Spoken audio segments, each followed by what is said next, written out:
Hi everyone, thanks for joining us and welcome to the Saturday's edition of the program Shagalinku. Yes, I will apologize again. We're still in Mina. We've been in Mina for a couple of days now, actually 2 weeks. We presented our show, our Tuesday show from Mina, Tuesday's edition, and here we are again this Saturday, still presenting live from Mina. And then thanks to everyone who will be joining us right now and those who will join us even when the program ends. The videos are here. We're streaming live in 2 destinations, on Facebook Live and also on YouTube. For those who've seen the flyers, yes, you already know our topic, but if you're just joining us right now, we're looking at innovative solutions to how we can make the country green, how green economy is what everyone is talking about, green society, green air, fresh air, everyone is just talking about it. And the program where we came for in Mina particularly was also looking at how SRHR affects the environment, or how environment to climate change and all that affect women and also their sexual reproductive health and right. And it was an eye-opener for me. Anyway, let me start with saying shout outs to all the participants who are attending the Connecting the Dots program on sexual reproductive health and civic participation. I hope everything you were taught, you hope you put it into practice and all of that.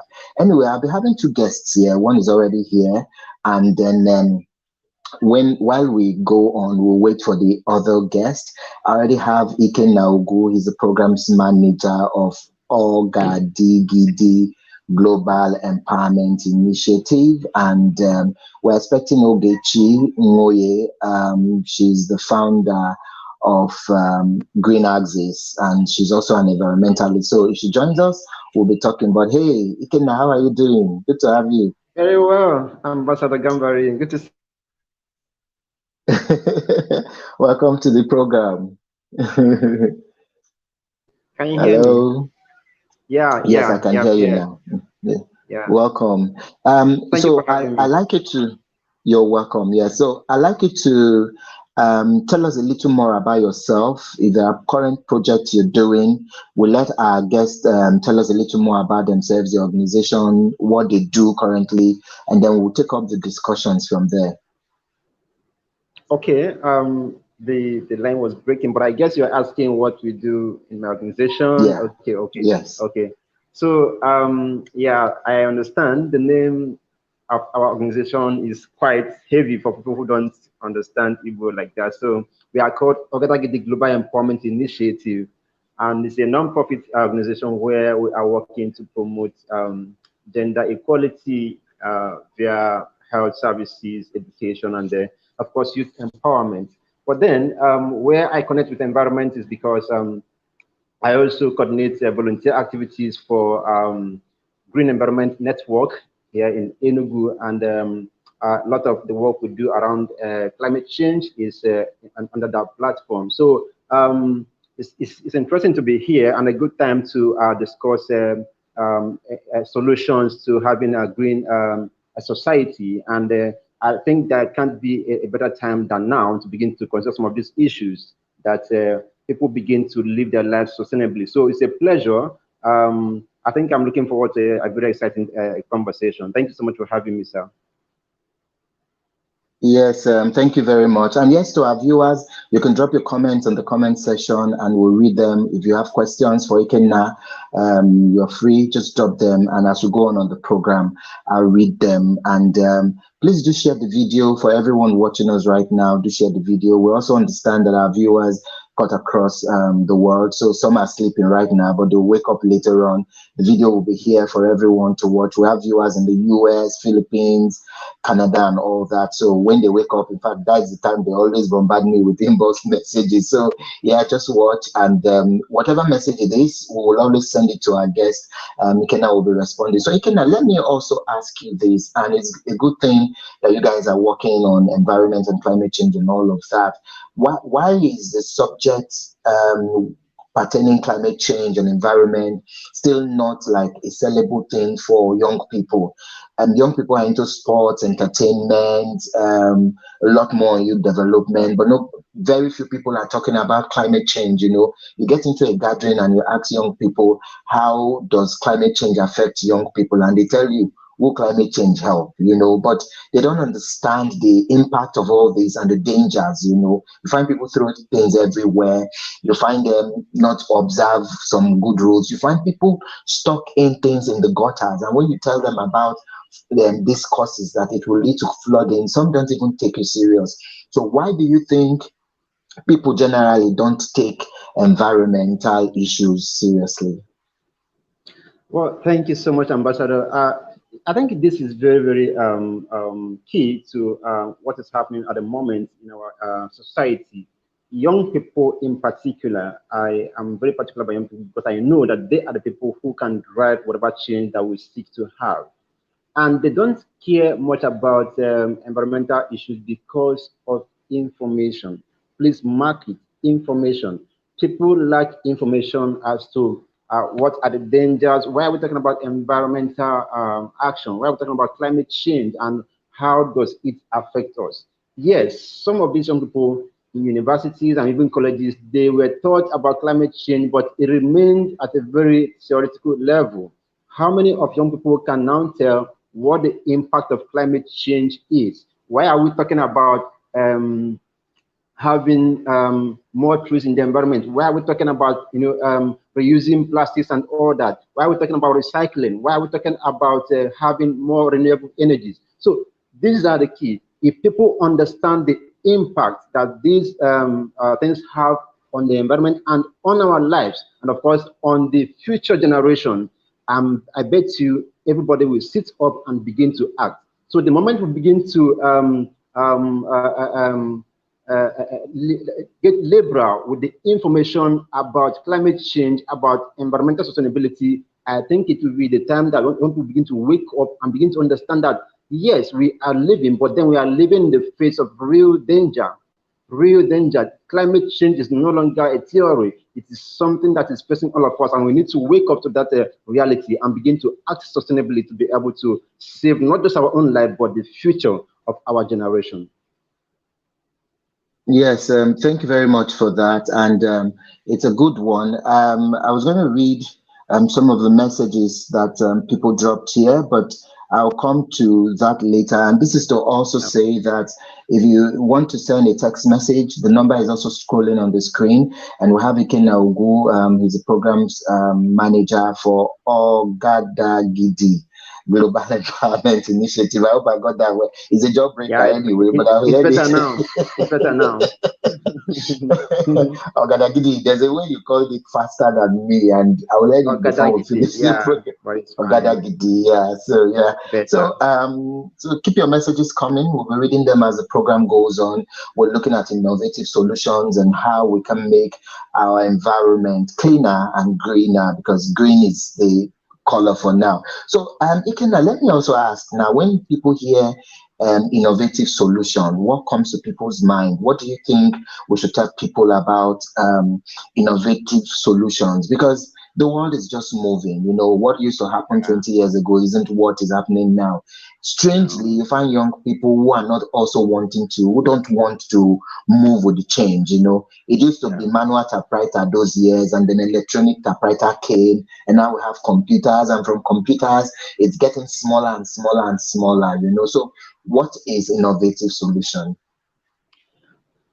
We are talking about innovative solution because times are changing. And because times are changing, we need to also change with time. So the issues of climate change a few years back is not what we're talking about now, because the way it affected our life those years, it's not the same. In fact, it's further, getting into our lives. And people, remember that people are the ones who are contributing to climate change. So if things have changed, the people need to change. And if we want to actually deal with the issues of climate change, it has to be the people who will do something different from what they were doing yesterday, from what they were doing yesteryears. So the innovative part of the solution to climate change comes where we begin to look at our lifestyle, whether as an individual, whether as an organization, as a company or businesses.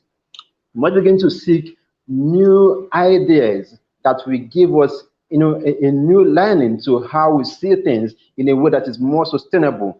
Something has to be new that will give us an idea that we are looking at a future that will not, be compromised. Because as we live our own lives, what is the guarantee that people who are coming after us will have their own life to live? So this calls for everything. This calls for an examination that will begin to look into our activities in a more sustainable way, begin to look into our lifestyles in a way that will give us a good learning.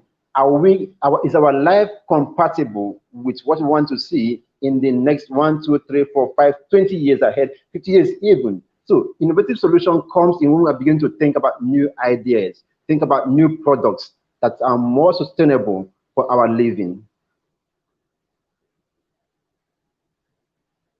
Okay, thank you about that. I like to come to what you do at work, because sometimes in social media we also see some of the pictures, very innovative pictures where you catch them young, through sports, through a whole lot of things. Take us through that project and how it has been for you. Are young people also beginning to see that there are things they can do, in the community? And how has the challenge been for you, getting young people going to schools to talk to them about this? I know years back, and many, many years back, our parents would tell us of how it used to be the green thing for them: plant a tree near your house, and encouragement and all that. So in your work that you do and those things, you have had to go to schools to talk to young people. How has it been?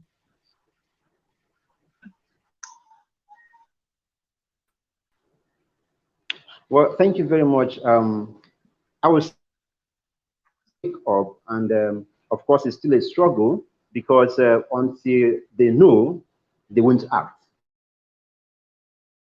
For those who will take the leadership and then they want to follow. But when the problem comes when people are not willing to take the lead, so everybody stays back.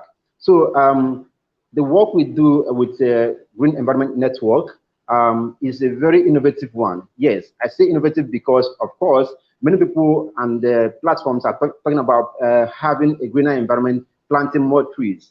But there's something we are doing that is not just planting trees. Yes, we plant trees. In fact, one of our projects this year, this year and going forward, called the Green School and Green School Project. We are planting economic trees in schools in Enugu State.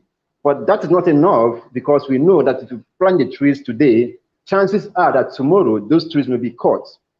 So what are we doing in an innovative way that we ensure that the trees grow up and, of course, do what we want it to do for the society and for the environment? We are setting up in each school what we call a climate club or green clubs, so that these young people, these children who are children at this point now, will begin to understand why we are talking about planting trees. They begin to understand why we're talking about climate change and how it affects them now and how it can affect their future. So beyond planting the trees, these kids are told that this is your life. You have much of CO2 called carbon.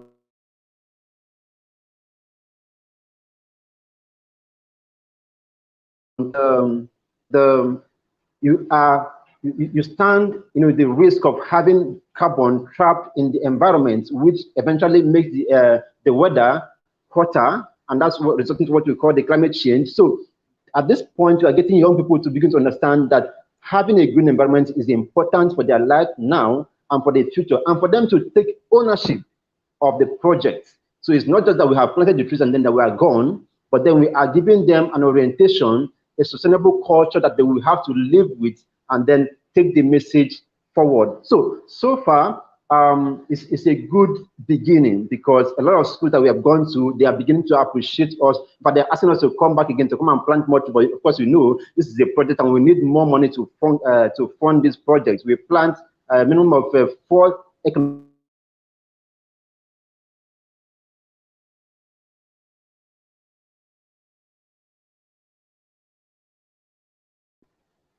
it's a huge project so far, but then some of the schools, we understand, look like a desert. It means also that the teachers and of course those who are in charge of the schools didn't understand or don't even understand the importance. Why do they need to have more trees in the environment and that tells you also that they don't, even in their houses, they don't appreciate having trees. So if they don't have, so when we teach them, the kids in the school, we tell them, please go back to your house, tell your daddy, I've got to plant a tree. If he asks you why, tell him or her that we need to have more trees in the environment because these trees will give us more oxygen to breathe, and then we absorb the carbon that we emit, whether it's coming from the cars or from the KK or from generators and all that you have in the environment. These trees will help to absorb them, and then we have a cleaner air to breathe in and live a better life. So far it's been so good. I like the fact that we need to teach younger ones, the importance of planting trees, because the truth is we keep cutting trees and we're not replicating them, and that's also harmful for the environment. If you can see this message on the screen, Ikenna, I'd like you to read, and then it's from Abu and not just Steven. So could you read? Okay, so always a great moment of knowledge sharing on Shagalinku TV. Thank you for bringing this lifestyle-changing opportunity to us, Ambassador Gambari. I look forward to a great time with our guest, Ikenna Ugwu. Steve, watching live from Aigba, Kogi State. Okay, I think this was sent before the program began. Thank you, Steve. Yeah. It's nice to have you. Yeah. Yeah, thank you so much, Steve. So keep your messages coming, and if you have a comment for our guest or a question, do send them. I'll also read some messages here, but then let's take some more conversations with Ikenna. So, what ways can we begin to change the narratives of climate change? I know it's a whole lot. Climate change is affecting women, it's affecting men, it's affecting the health of everyone. And it's still strange when you talk with some people, they tell you it's something that happens in the Igbo man's land. I will tell them, even the rainy season now, it's not like it used to be before, So what do we need to start changing to also change the narrative and the mindset of people when it comes to innovative solutions? Okay, Emmanuel, I think it's very funny how we complain so much and we do little.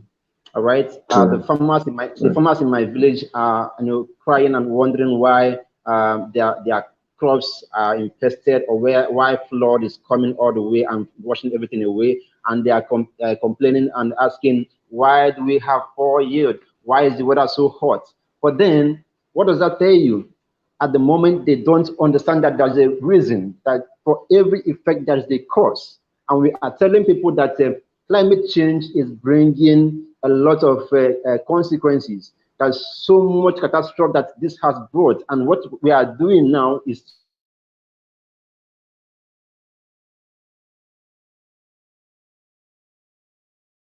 on the activity coming from man. So people need to begin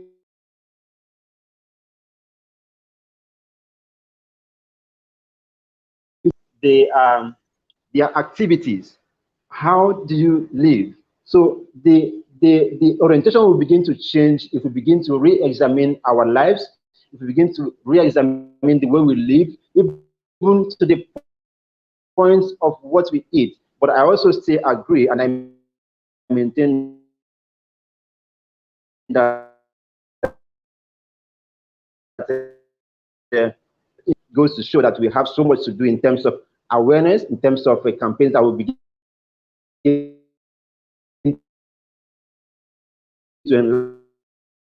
enlighten people about it. Yet in some places you still find God. So the moment you begin to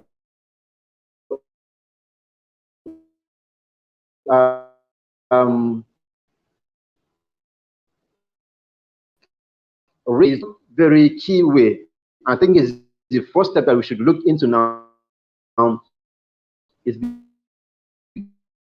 to give people more more information if they know. I guess because there's a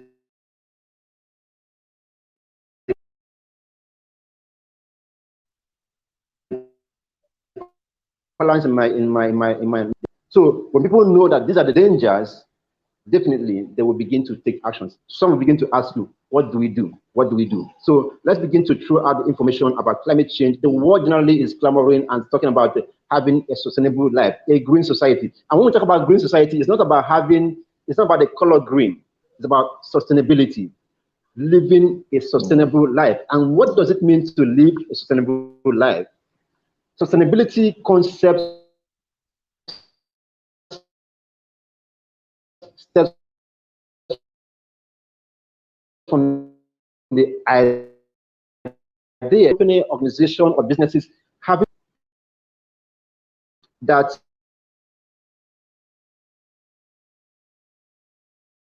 you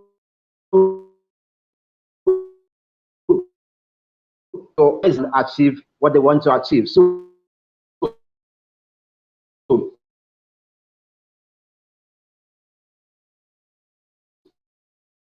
if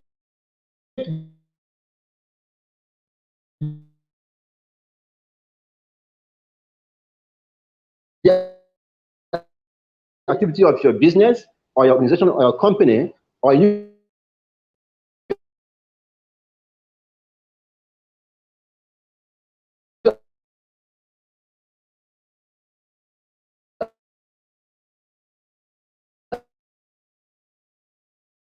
as an individual tells you that if you do this, the chances are you are compromising the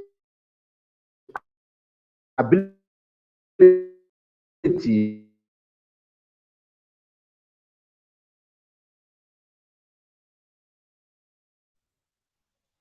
Okay.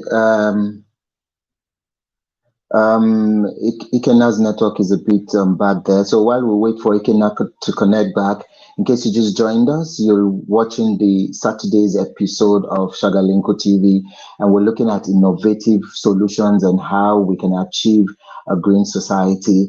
And he's been making some very, very vital and important contributions and talking about how we can have the society become a better place. I like the fact where he talked about green not being a color, but just a way of also talking about the environment, renewable energy, and all that.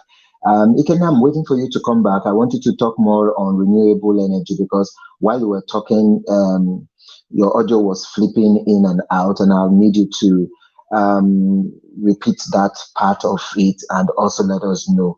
Thank you so much, Ikenna. And we're still here taking some more messages. I'll read a few later on, but this is to, let me see if Ikenna is back so that, okay, yeah, I can see him now.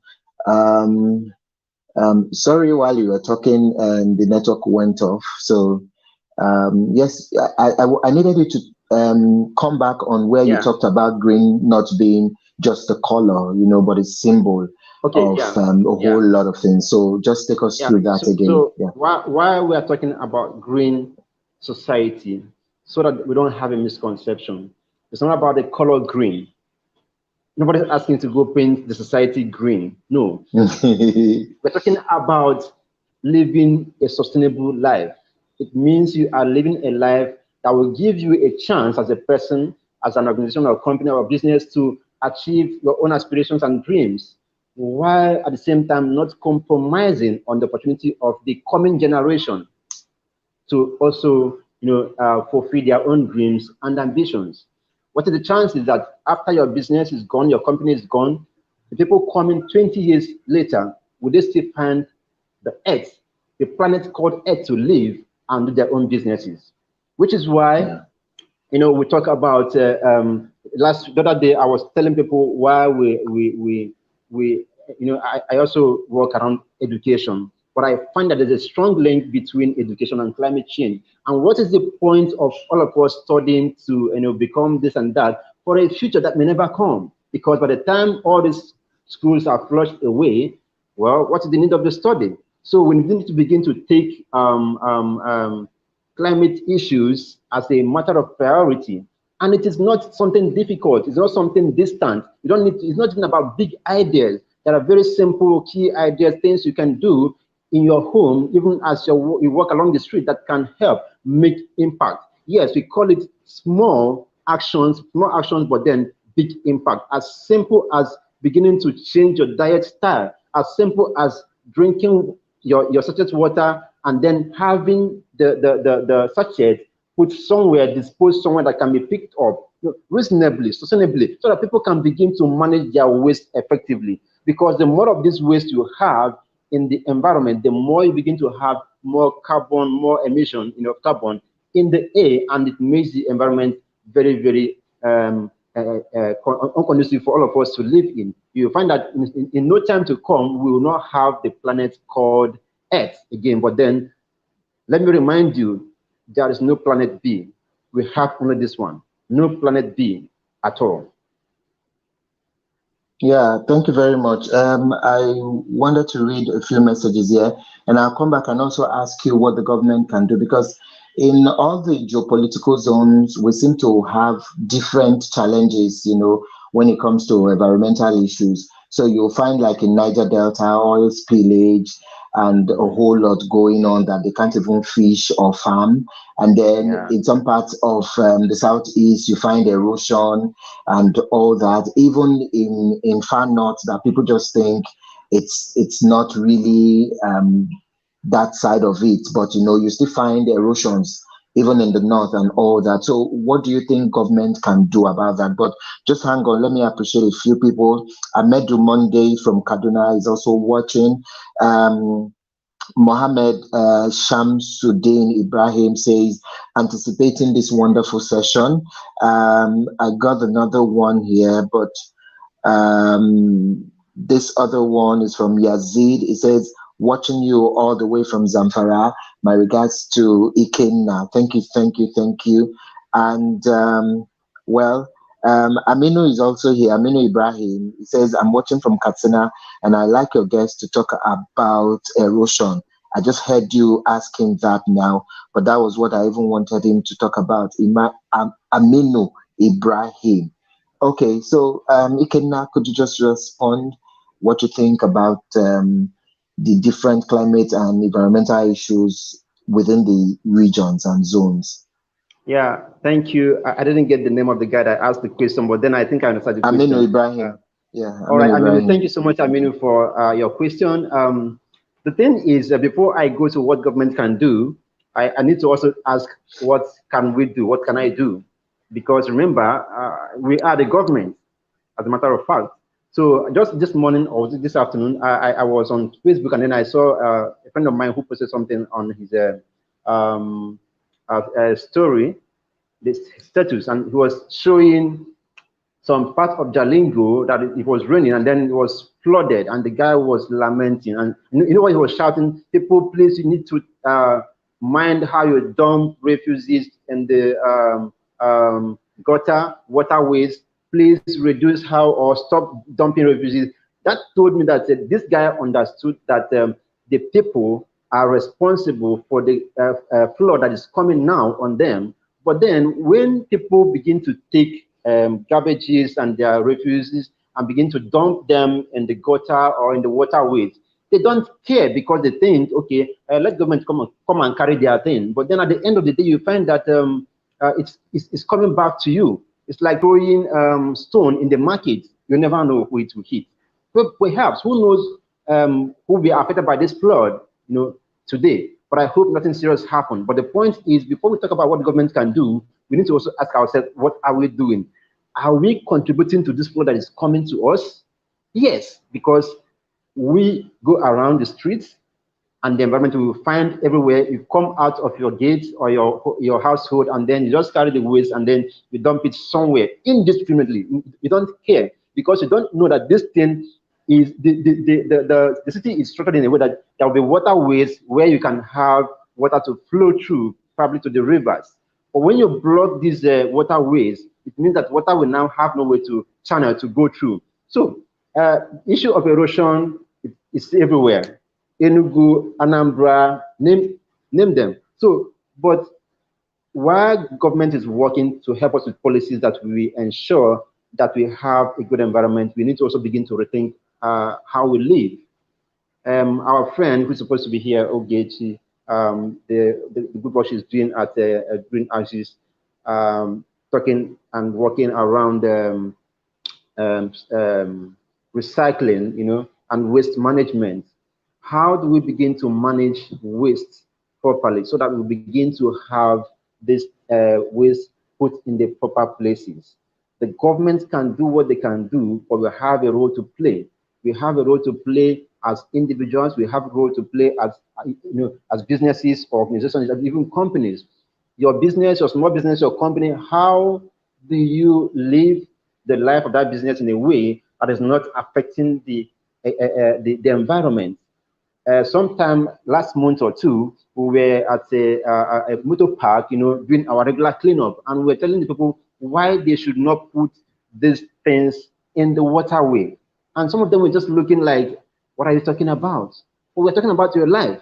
So, I wish to say that the government need to step up the game. Yes, I agree with you. Some part of Anambra is devastated, and if you come to Enugu, some areas in Nsukka, there is high tendency of having a very bad erosion this year, I tell you. But then the people need to act. So that this is the only way when you find lapses in government's activities, you can hold them responsible. We begin to look at what money is allocated for environmental issues. How many of us know or are aware that a certain amount of money is earmarked to take care of erosion issues around your area? But if you don't ask the government, if you don't act like you know that they are responsible to you, they can do whatever they want to do. The truth is that the government will not give you what you want. Most times, they will give you, they will let you have what you ask them. So we need to begin to ask the government, not just by telling them that here in our community, here in our backyard, that there's a deep, gully down there. We begin to look at, what concerns the government. What are they doing? Just day before yesterday, I was reviewing this Enugu State budget, and I found a lot of projects there, and I was asking myself, some of these projects, where are they? Where are they? So even though the erosion is existing in your community, behind your house isn't about to get engulfed there, what are you doing? The government will not come to your house to take it up. They would want to see. And by the way, election is coming, by the way, talking about Nigeria. So it is a good time to even begin to engage them. Before you talk about becoming our governor, our local government chairman, our president, what are you talking about this erosion issue behind our backyard? Why are you talking about the bad road in our so you don't just go and vote someone who turns back and the story becomes the same. So we must hold the government accountable. Yes, they should be responsible, but we have to play our part. Our part is to act in a way that we hold them accountable to what they're supposed to do. So we have another message here. If you can see it on the screen, please do read and respond as well. Okay, yeah, innovative solutions to climate change is no doubt a major shift that is required in our quest to overcome this ever-increasing temperature. So our guests, one, we have seen various quarters in Nigeria and Africa how talented young men come up with innovations, with government and private agencies now showing interest to harness such opportunities. What are your thoughts or counsel on this?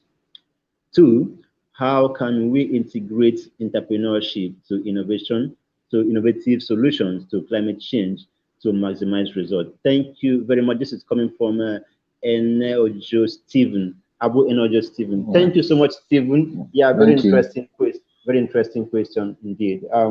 The government people, partnership to the idea of combating climate change issues. We have talked about the role of government in ensuring that they actually put action to their words in the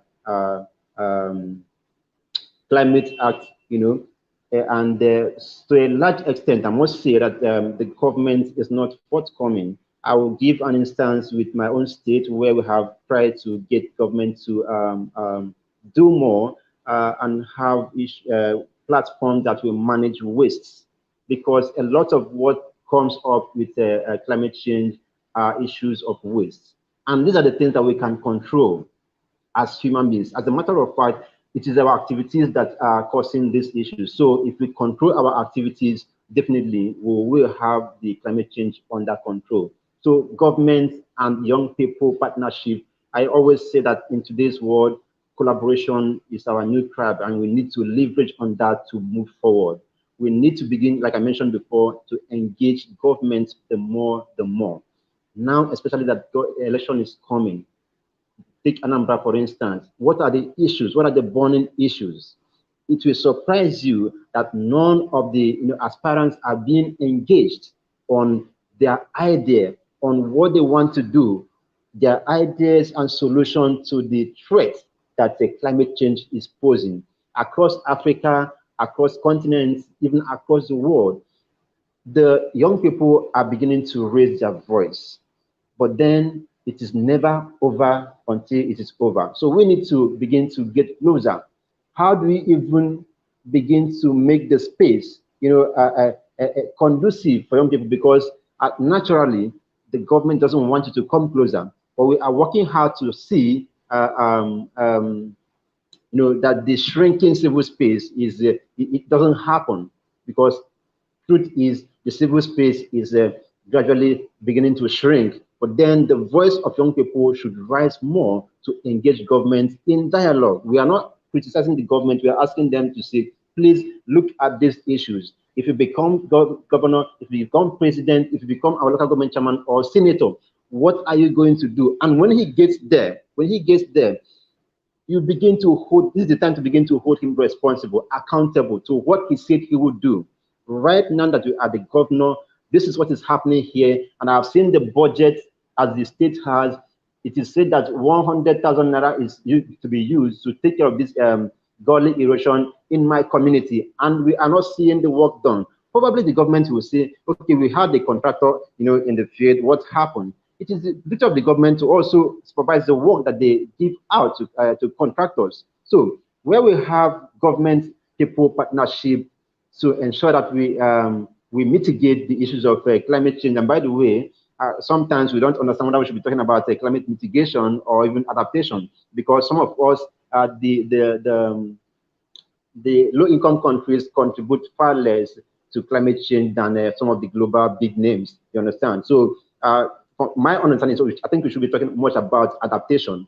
Now that it's here with us, what do we do to help to see that we are having a clean society and a green society? So overall, I think we need more collaboration between government and the people. At the moment, the government are not really putting action to their words, but it is our duty to begin to approach government in a diplomatic way to see that, of course, the environment is our own, not just the government. Of course, it is our environment. So the government will do their part, but we will ensure that they do what they're supposed to do. So thank you. And then on the part two, you talked about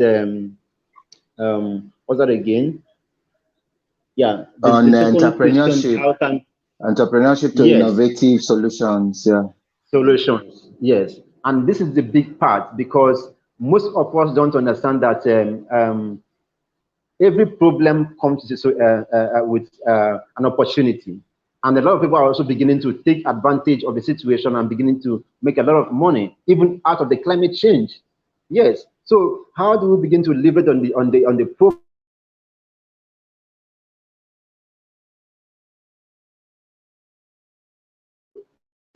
recycling businesses, where you turn some of these wastes into materials that can become veritable products for our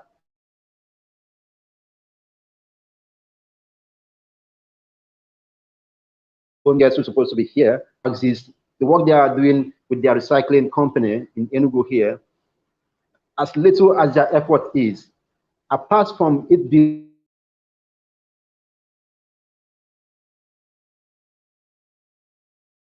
the street of the society while making money.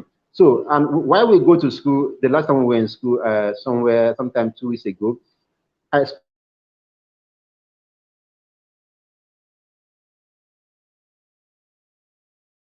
helps you to pay your school fees probably for a term.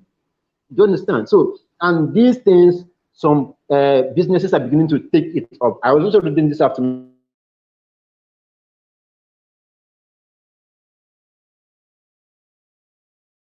in their trucks, and they are using also cycles to pick up plastics, and then people begin to take back these things in exchange for other food or other products. So this is being innovative. So they are taking climate action, but then they are making money. You understand? So at the very minimum, even as a household, you can take action that will make your life more sustainable and meaningful. The business side of climate change is huge, and we must begin to understand. We're talking about beginning to not just recycle or take away the plastics, but what can we recycle these things into that can further become useful for humanity? Talking about briquettes, for instance, I was speaking to a friend of mine who's in Kaduna and trains women on how to make briquettes, because from Kaduna is known for high concentration of maize, but nobody's thinking about the biomass from this maize. Where does it go? So this guy thinks about training women on how to make briquettes, thereby taking these things out of the environment and then giving them an opportunity to expand their businesses and make money for themselves while they are taking climate action. And there are just a lot of them that you can do. And it's not just PET bottles of plastic, even the pure water sachets that you have. How about composting? How about composting? These are things we did when I was later in the primary school. But no, if you go to primary schools now, they don't think about composting. They don't think about composting, but these are things that we should know, even at the family level, household level. All of us should have this idea of doing composting in a way that is very sustainable. So the idea of entrepreneurship with climate change is not something that, in fact, people are beginning to wake up to the business, and a lot of people are making a lot of money through taking action to solve climate change and then making a lot of money for themselves and their families. Thank you so much. Yeah, thank you very much. There are so many questions I would have loved to ask you, but time is not on our side. But I know I'll bring you back. Hopefully, then Ogechi would have also been around, because I really needed to ask her a few more things, knowing that she does a lot of recycling. And I heard someone in Port Harcourt who told us about how some women were taught in South how to use recycled things to make beads, earrings, and they sell them and make money and are able to pay their children's school fees and live a healthy life rather than just go to the streets to beg. Some have also talked about is this same briquette you talked about, or this tiles on the floor. They said there is this renewable recycling something. There was something he said about where they get that, and that when they make it, it's you can't see grass grow in between those interlocks. Yes, it's the interlock he was talking about. That there is something they use to make the interlocks that grasses will not grow like the normal one that people buy, because they use some of these recyclable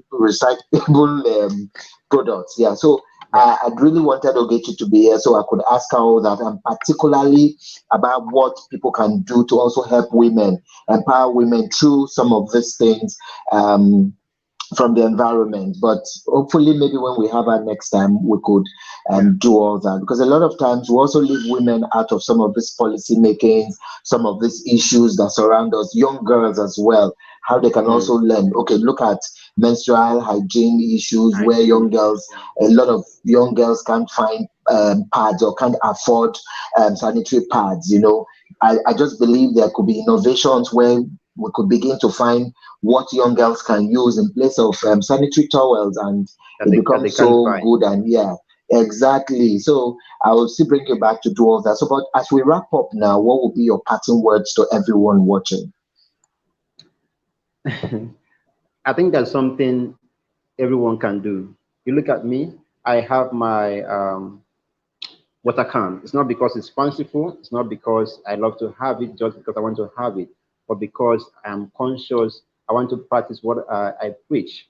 There are 3 R's we talk about. The 3 R in management waste management is you need to reuse more, you need to reduce, you need to recycle. So by this, I am also reducing the number of pet bottled water that I can buy outside or even sachet water.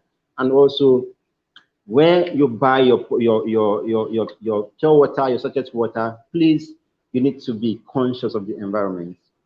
You have no idea, and please, if you don't know, just do yourself a little good, do some Google research and find what the disadvantage you are and the service you are doing to yourself and the environment by having a lot of these plastic wastes in the environment.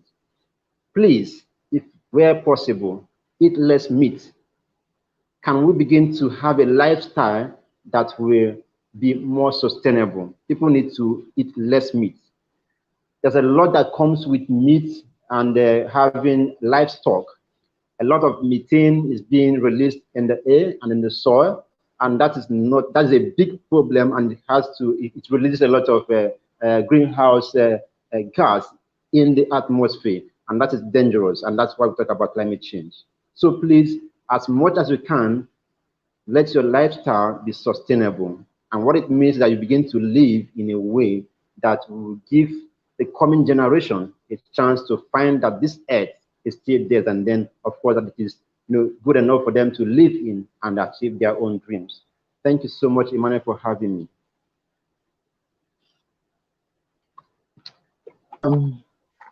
Thank you to Ikenna for being here. So much we could really talk about, but I wish our second guest was here so the conversation can be more inclusive. Women have a lot of times they accuse me that every time I bring a male guest, I should have a female guest. Blah blah blah blah blah. We have posted a female guest. I think she had now, and she did come. Yeah, no, I think she had issue with her number. I received the chat from her just about now, and she's saying she had a problem with her. I don't know, something happened with the contact, so she was even being sorry and was asking if I could use another number to call her, but I can't put a call to her now. Hopefully next time she will be here. I think that's more. Hopefully, yes. We'll still try and do something between. Yeah, we'll still try and do something between now and next, either next week or next 2 weeks, because this month we're still trying to do a whole lot on innovative solutions. So we might just bring you and her again. We might have a fuller house then, where we still bring people from other parts of the world, and then we'll all just talk about these issues. We really can't talk enough about it. That's just the truth, because it's it's not like Big Brother Africa where everybody just keeps talking like the whole world is about it, so we never can talk enough of it. So Ikenna, I really must thank you. So finally, are there people you want to greet, organizations that have been supportive, family and friends, people that have been always there for you, your volunteers, your staff, people? We just give our guests 1 minute to greet everyone they want to greet on the show. Yeah, I really want to thank the management of Green Environment Network in Ugwu, for this opportunity that I have to work with them, opportunity that I have to coordinate activities under this platform. Trust me, I began to see live the issue of climate change and environment from a perspective that is helping me now since I came on this platform as a volunteer, mind you. And this is why I call on every person that is something you can give, to the environment when you volunteer. Please don't take it lightly. Find opportunity to volunteer. So I want to thank our leader, Dr. Daniel Ugwu. Thank you so much for the strong leadership that you are bringing, and our coordination on that platform, and every of our volunteers. They've been so wonderful. And then going forward, we hope to do something massive.